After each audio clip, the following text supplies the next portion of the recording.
Salam alaikum. Alors, suite à notre correction des examens, donc je vais continuer la correction de l'examen 2015, je pense, de rattrapage, ou bien 2017. Donc, voilà, dans le premier exercice, dans la dernière séance ou bien dernière vidéo, j'ai fait la correction de ça, de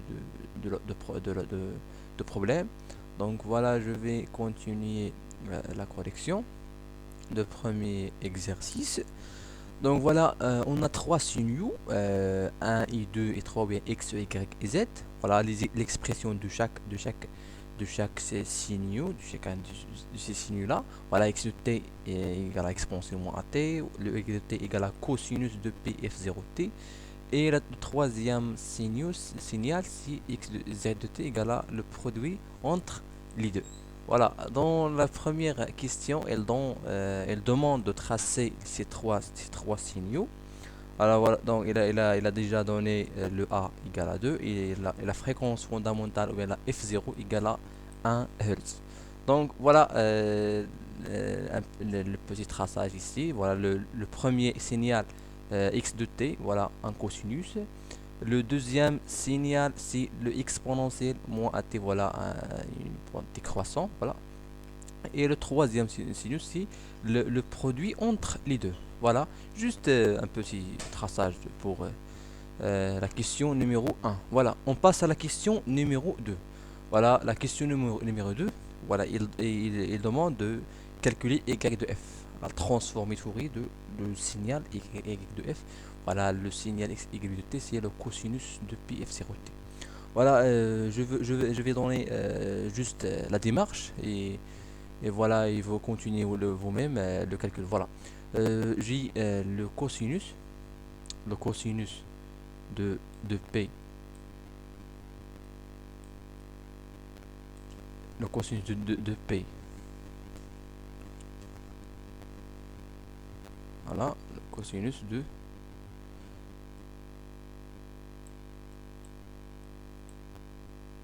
PFT. Alors, voilà, je vais l'écrire sous la forme de Euler. Voilà, la forme de Euler. Là, donc exponentielle, voilà, exponentielle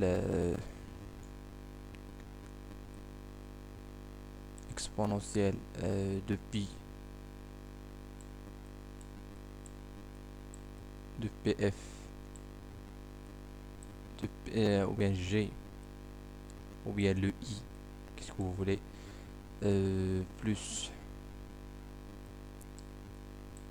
un exponentiel de moins G de PF, voilà, sur 2. Alors, je vais multiplier ça, donc je vais faire la transforme. Alors, je vais multiplier ça par exponentiel de moins G de PFT. Et je vais continuer le calcul jusqu'à arriver à ce résultat.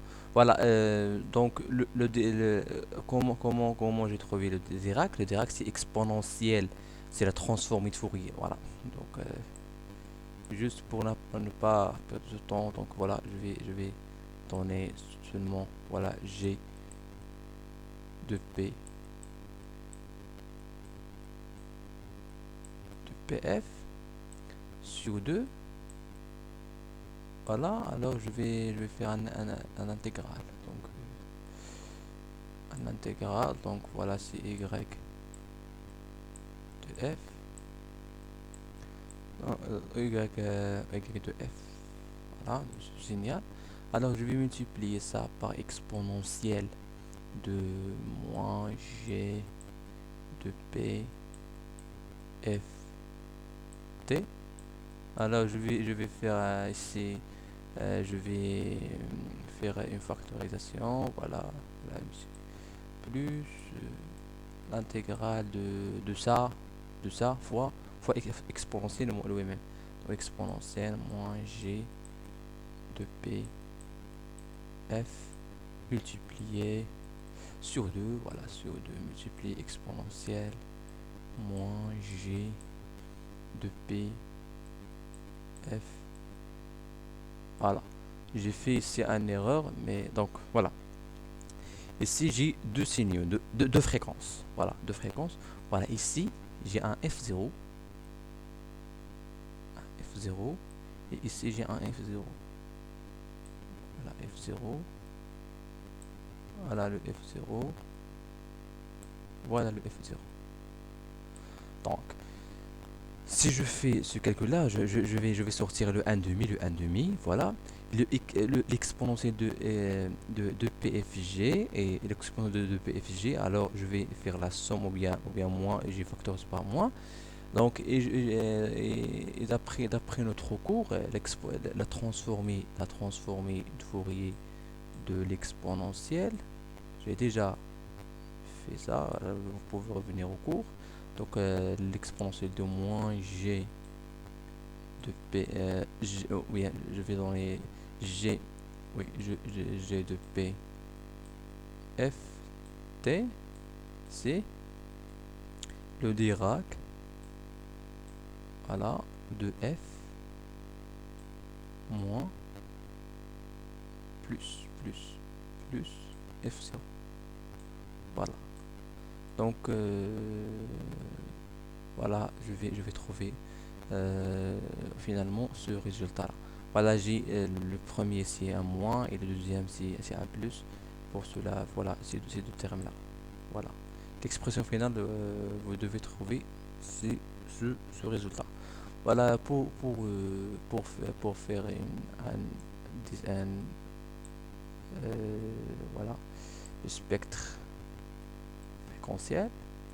Voilà, en fréquence. Voilà, j'ai une raie ici et une raie ici. Une raie ici à F0 et une autre raie à moins F0. Voilà. Voilà pour la deuxième question. Alors, voilà une amplitude de 1,5. D'accord. Alors, pour la troisième question, ils ont demandé de terminer la transformée de Fourier de Z de t. Z de t, c'est la multiplication de deux signaux. Alors, Z de f égale à, voilà, ici, on a un produit. Ici, lorsqu'on passe en fréquentiel, je vais multiplier, je vais faire le produit de convolution. Voilà, x de f convolué y de f. Voilà, j'ai déjà calculé mon y de f. Déjà calculé. Alors, je vais faire ici la convolution avec x de f. X de f n'est pas encore défini. Donc voilà pour la, la deuxième question, voilà, troisième question. Voilà, je vais faire le calcul de x de f. Le x de f, c'est un exponentiel moins at. Voilà, c'est facile. Alors je vais multiplier ça par exponentielle moins g de pft fois dt égale à 1 sur a plus g de pf. J'ai déjà fait dans le cours. 1 sur, voilà, je vais la multiplication et après je vais sortir voilà, l'intégrale de l'exponentielle, c'est 1 sur a plus g de pft multiplié l'exponentielle entre 0 et l'infini. Alors je vais trouver 1. Voilà, le z de f, c'est x de f multiplié y de f. Donc, un convolu y de f. Alors, toutes les expressions sont calculées. Alors, il suffit de faire la résolution ou bien écrire la forme finale. Voilà, pour le calcul ici, pourquoi on a trouvé le f moins f0 à l'intérieur de ce 2pg, g de p. Voilà, la multiplication de Dirac avec un signal. Alors, je prends le terme, le terme qui existe à l'intérieur de Dirac, et je vais le remplacer ici, dans ce f là. Voilà, donc 1 sur a plus g de p f g de p. Alors j'ouvre la parenthèse, je vais remplacer ça, plus, voilà le plus 1 sur A plus G de P. Voilà, je vais remplacer ce F là, par F plus F0. Voilà. Donc voilà la forme finale ou bien l'expression finale de ZF. Pour tracer ça, c'est simple. Donc il faut prendre, voilà, ils ont donné déjà F. Donc il faut juste remplacer pour avoir le ZDF. Pour la deuxième question, ou bien la quatrième, donc nommer et déterminer les expressions des signaux. Voilà, ça c'est l'échelon unité, ça c'est le pin de Dirac. Donc c'est simple. Voilà, je vais déterminer l'expression de transform et de Fourier de ces signaux-là. Voilà, le premier x de t, voilà, c'est un échelon. Donc c'est a multiplié exponentiel moins g de pf. Voilà, je fais le calcul, je trouve a sur g de pf exponentiel moins g6pf. Pour le transfert de Fourier, j'ai déjà ou bien ou bien le pin de Dirac. C'est simple, vous pouvez revenir à des vidéos que j'ai déjà expliqué comment on va faire. Pour ne pas répéter la troisième fois que je répète ça. Donc pour la deuxième question, on va calculer l'énergie du signe x de t. Alors pour calculer l'énergie, c'est l'intégrale de moins l'infini jusqu'à plus l'infini de le signal e carré pour dt.